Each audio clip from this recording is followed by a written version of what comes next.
So let's talk about risk in investing. So a lot of people and a lot of what we've talked about today has been understanding what a company does and how a company operates so that we can determine whether or not they're going to give us a good return, right? That's the most important part. So the next important part, the thing that needs to be considered is this company incredibly risky?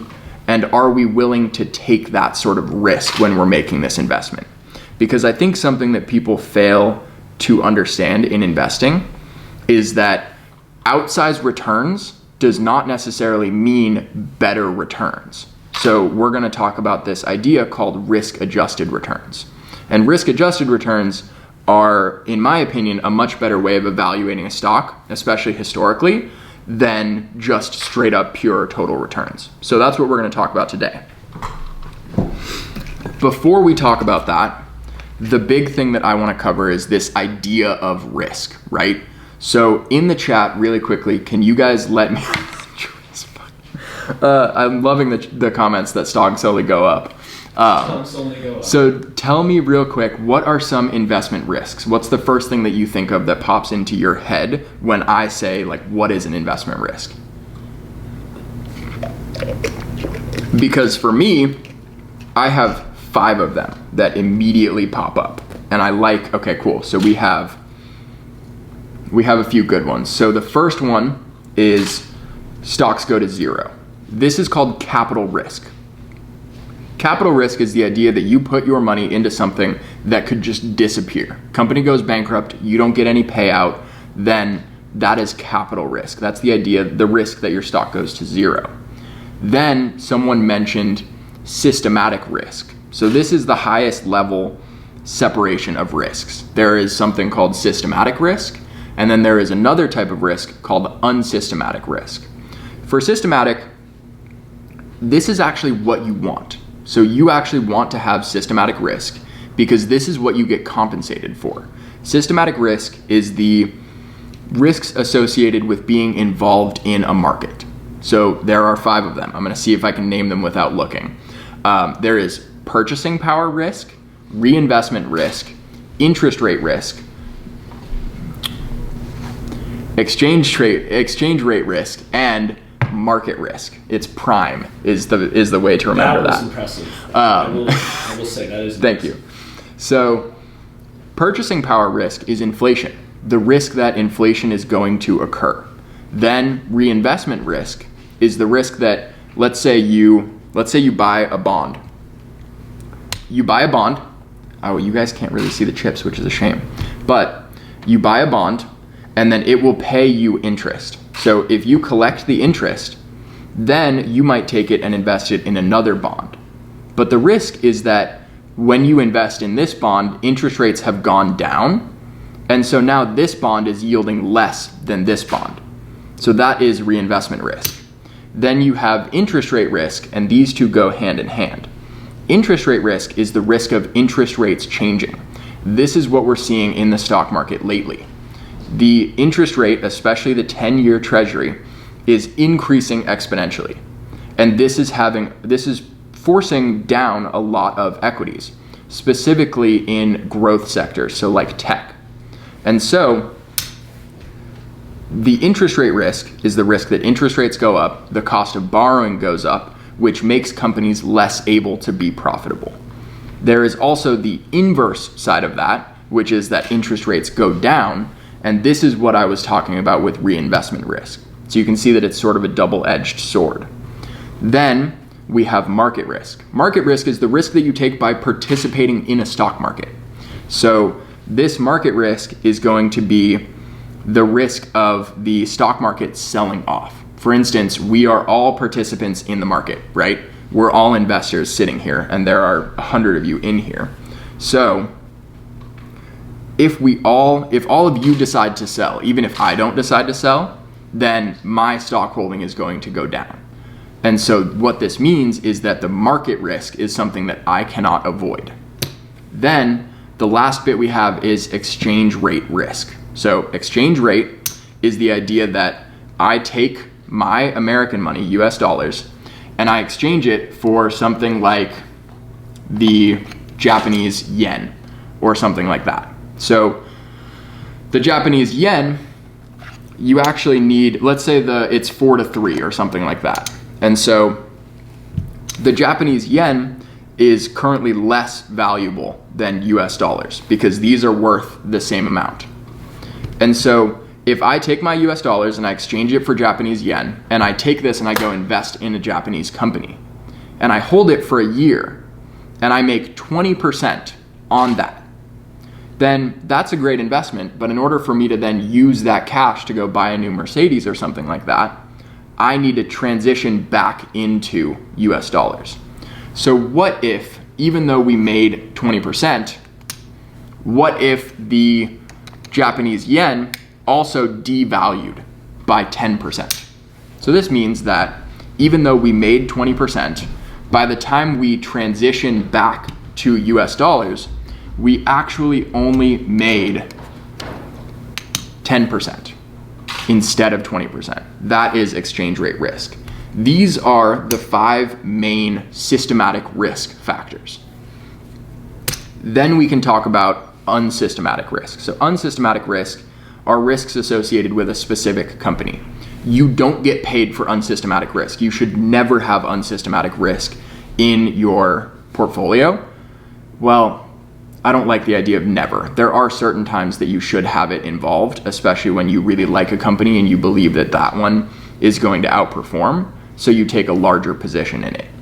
But the reason you don't get compensated for unsystematic risk is because you can get rid of it really, really easily.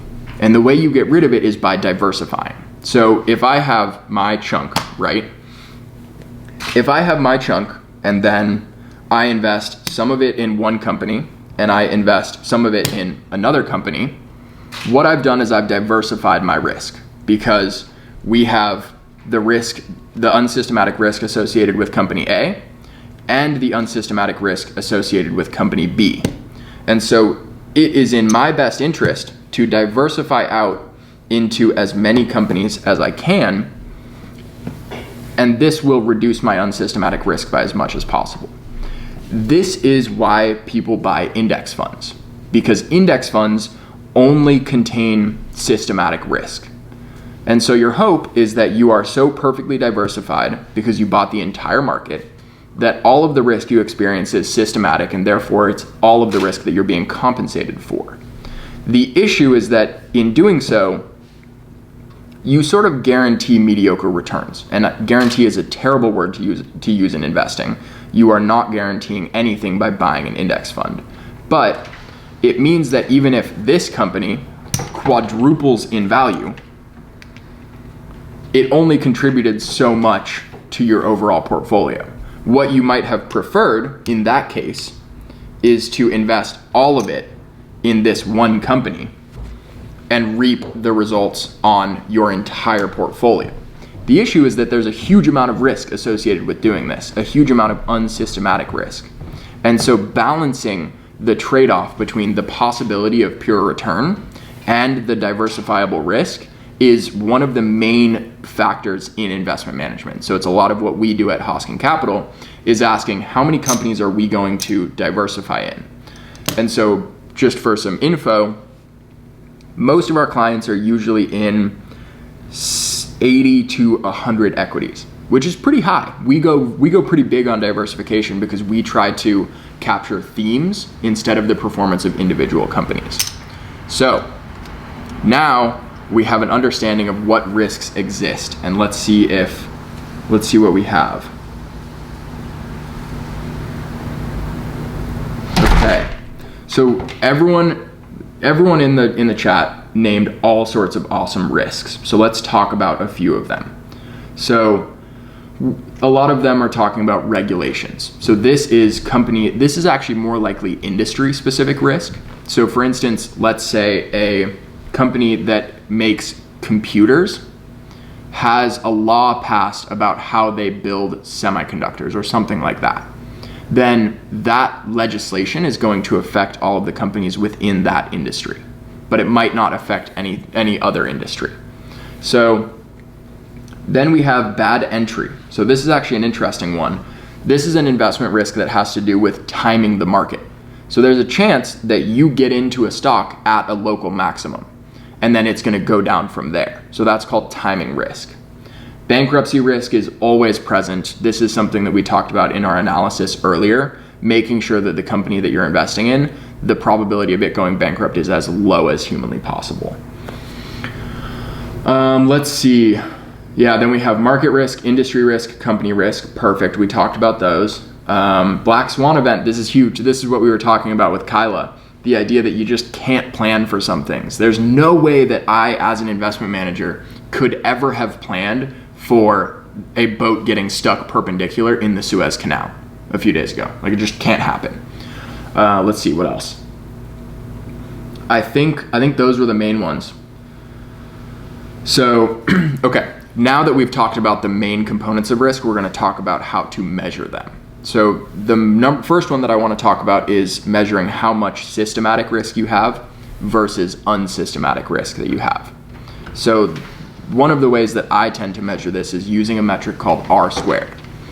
R squared is technically a statistical measure, and what it does is it measures the amount of performance in your stock that is explained by the performance in an index. So for instance, you would take the R squared of Apple compared to the S&P 500, and the R squared of Apple to the S&P 500 is about 85%, I believe. It's a little higher now because Apple is such a large component of the S&P 500.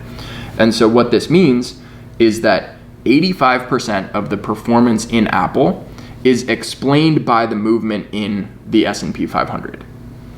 The other 15% is explained by other extraneous risks or unsystematic risks.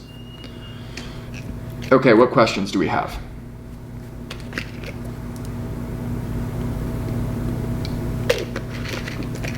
Okay, so R squared, you can usually find it. Let's see. So you can usually find R squared. I believe you can find it on Koyfin. We will look into that together. So the way you measure R squared otherwise is you actually, I can show you how to calculate it, but it's really easy to do on Excel. So we'll do that.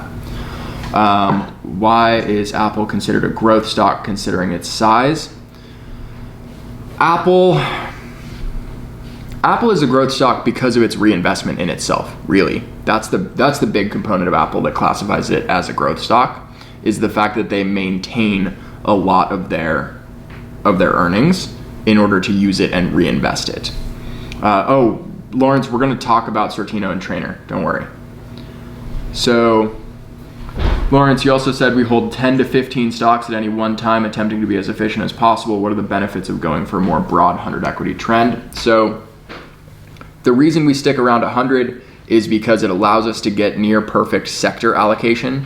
So we have certain opinions on which sectors are going to perform, and so we size the risk by sector. And so if you have 100, you can then create your sector exposure essentially down to the 100th. That's our goal anyways, because we use fractional shares. Mitigating, I'm not going to do that right now. I'll talk about that, don't worry.